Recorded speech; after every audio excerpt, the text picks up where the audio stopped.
Selamat pagi Bapak Ibu Saudara yang terkasih, bersyukur untuk kasih setia Tuhan pada setiap kita. Pagi hari ini kita jumpa lagi dalam saat teduh bersama. Biarlah sebuah lagu Tuhan menetapkan langkah-langkah orang benar akan kita pujikan bersama untuk mempersiapkan hati dan pikiran kita dalam saat teduh pagi hari ini. Mari kita memuji Tuhan. Tuhan menetapkan langkah-langkah orang yang hidupnya berkenan kepadanya. Apabila ia jatuh, tak sampai tergeletak, sebab Tuhan menopang tangannya. Tuhan menetapkan langkah-langkah orang yang hidupnya berkenan kepadanya. Apabila ia jatuh, tak sampai tergeletak, sebab Tuhan menopang tangannya. Tangannya, oh tangannya, tangannya, oh tangannya, sebab Tuhan menopang tangannya. Apabila ia jatuh, tak sampai tergeletak, sebab Tuhan menopang tangannya. Tuhan menetapkan langkah-langkah orang yang hidupnya berkenan kepadanya. Apabila ia jatuh, tak sampai tergeletak, sebab Tuhan menopang tangannya. Tangannya, oh tangannya, tangannya, oh tangannya, sebab Tuhan menopang tangannya. Apabila ia jatuh, tak sampai tergeletak, sebab Tuhan menopang tangannya. Tangannya, oh tangannya, tangannya, oh tangannya, sebab Tuhan menopang tangannya. Apabila ia jatuh, tak sampai tergeletak, sebab Tuhan menopang tangannya. Sebab Tuhan menopang tangannya. Sebab Tuhan menopang tangannya. Bapak Ibu Saudara, kita akan merenungkan firman Tuhan melalui pedoman saat teduh 4B GKI Residen Sudirman hari Sabtu tanggal 9 April 2022 dengan tema Yesus di Yerusalem. Firman Tuhan yang mendasari perenungan kita pagi hari ini diambil dari Lukas 19 ayat 28 sampai dengan ayat 38 yang akan dibacakan oleh Pak Yosa. Sebelumnya mari kita berdoa. Bapa Surgawi, Bapa yang sangat mengasihi setiap kami, terima kasih untuk kesempatan pagi hari ini Bapa. Biarlah Bapa hadir dalam saat teduh kami untuk memberkati dan memberi hikmat bagi setiap kami, sehingga kami boleh mengerti dan memahami firman Tuhan yang akan kami baca, akan kami renungkan pagi hari ini. Terima kasih Bapa, dalam nama Tuhan Yesus kami berdoa. Amin. Firman Tuhan hari ini dari Lukas 19 ayat 28 sampai 38. Yesus dieluk-elukan di Yerusalem. Dan setelah mengatakan semuanya itu, Yesus mendahului mereka dan meneruskan perjalanannya ke Yerusalem.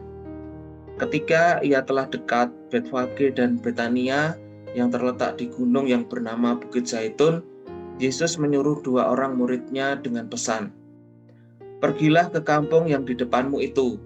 Pada waktu kamu masuk di situ, kamu akan mendapati seekor keledai muda tertambat yang belum pernah ditunggangi orang. Lepaskanlah keledai itu dan bawalah kemari. Dan jika ada orang bertanya kepadamu, 'Mengapa kamu melepaskannya?' Jawablah begini, 'Tuhan memerlukannya.' Lalu pergilah mereka yang disuruh itu, dan mereka mendapati segala sesuatu seperti yang telah dikatakan Yesus. Ketika mereka melepaskan keledai itu, berkatalah orang yang mempunyai keledai itu, 'Mengapa kamu melepaskan keledai itu?' Kata mereka, 'Tuhan memerlukannya.' Mereka membawa keledai itu kepada Yesus, lalu mengalasinya dengan pakaian mereka dan menolong Yesus naik ke atasnya. Dan sementara Yesus mengendarai keledai itu, mereka menghamparkan pakaiannya di jalan. Ketika ia dekat Yerusalem, di tempat jalan menurun dari Bukit Zaitun, mulailah semua murid yang mengiring dia bergembira dan memuji Allah dengan suara nyaring oleh karena segala mukjizat yang telah mereka lihat. Kata mereka, "Diberkatilah dia yang datang sebagai Raja dalam nama Tuhan. Damai sejahtera di sorga dan kemuliaan di tempat yang maha tinggi." Demikian firman Tuhan. Terima kasih Pak Yosa. Pak Ibu Saudara, Minggu Palmarum atau Minggu Palem yang akan kita rayakan bersama pada besok hari Minggu memiliki 2 berita yang akan disampaikan. Berita pertama adalah tentang sukacita hadirnya Yesus Kristus di Yerusalem. Kemudian berita yang kedua adalah berita tentang duka cita karena Yesus memasuki masa-masa penderitaannya. Melalui bacaan pada hari ini, kita diajak untuk merenungkan berita pertama, yaitu tentang sukacita yang dihadirkan oleh Yesus ketika ia masuk ke Yerusalem. Bangsa Israel menganggap kota Yerusalem merupakan kota yang suci karena di Yerusalem terdapat bait Allah yang menjadi pusat kehidupan iman orang-orang Israel. Yerusalem selalu menjadi pusat keramaian ketika hari raya, sebab Yerusalem selalu menjadi titik pusat pelaksanaan perayaan-perayaan tersebut. Orang-orang pun berbondong-bondong datang untuk mengikuti hari raya keagamaan di sana. Di sisi lain, orang Israel telah lama menantikan datangnya Mesias yang akan membawa mereka pada jalan keselamatan. Banyak orang telah membicarakan Yesus sebagai seorang Mesias yang dinantikan. Dalam keyakinan itulah mereka pun bersiap menyambut Yesus yang akan masuk ke dalam kota Yerusalem. Kehadiran Yesus di Yerusalem menjadi pertanda bahwa janji keselamatan itu telah digenapi. Mereka semakin yakin sebab Injil Lukas mencatat berbagai peristiwa lewat ajaran, mujizat, dan kedekatan Yesus dengan orang banyak yang kemudian membuat mereka semakin yakin bahwa Yesus adalah Mesias yang dinantikan. Bapak Ibu Saudara, Yesus masuk ke Yerusalem dengan menunggangi keledai. Keledai adalah tunggangan yang dipakai sehari-hari oleh masyarakat Israel. Keledai menjadi simbol bahwa seseorang datang dalam keadaan damai, bukan dengan kuda yang menjadi lambang peperangan.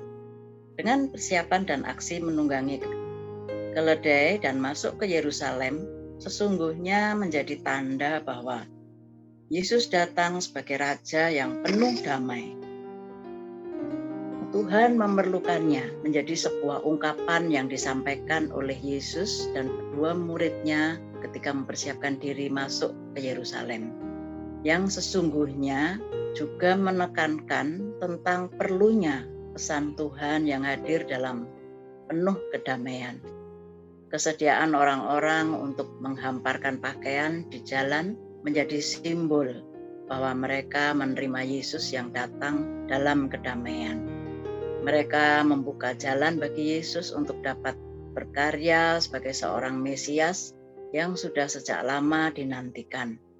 Penyambutan itu juga dilanjutkan dengan ungkapan berkat dan biasanya dinyanyikan jika bangsa Israel merasakan sukacita dalam kemenangan perang atau dalam perayaan yang di dalamnya juga terkandung pesan bahwa mereka mengakui Yesus sebagai Raja yang hadir dalam damai sejahtera. Mari kita merenungkannya. Salah satu aspek kehidupan yang mampu kita rasakan jika kita selalu bersama dengan Yesus adalah hidup dengan penuh damai sejahtera. Hidup yang penuh damai sejahtera merupakan anugerah yang Dia berikan bagi kita. Kita tidak larut dalam kecemasan, ketakutan, atau kekhawatiran. Dia ada bersama dengan kita untuk memberikan kita kelegaan, ketenangan, dan kenyamanan di dalam keseharian kita. Apabila pada saat ini Bapak Ibu Saudara sedang merasa tidak tenang, takut, cemas, atau khawatir, marilah kita membuka hati, kita membuka diri, dan kita membuka hidup kita. Biarkan Yesus berkarya melalui hidup kita, sehingga kita semakin disegarkan oleh kasih-Nya yang membawa damai sejahtera itu ke dalam kehidupan kita semua. Bapak Ibu, mari kita berdoa. Tuhan, kami mau menyambut kasih-Mu yang membawa kami dalam damai sejahtera. Ajarkanlah setiap kami untuk sungguh-sungguh merasakan kedamaian hidup bersama Tuhan, sehingga kami tidak diliputi oleh rasa takut, rasa cemas, bahkan rasa khawatir di dalam kehidupan kami. Tolong ya Bapa setiap kami agar kami dapat melakukannya.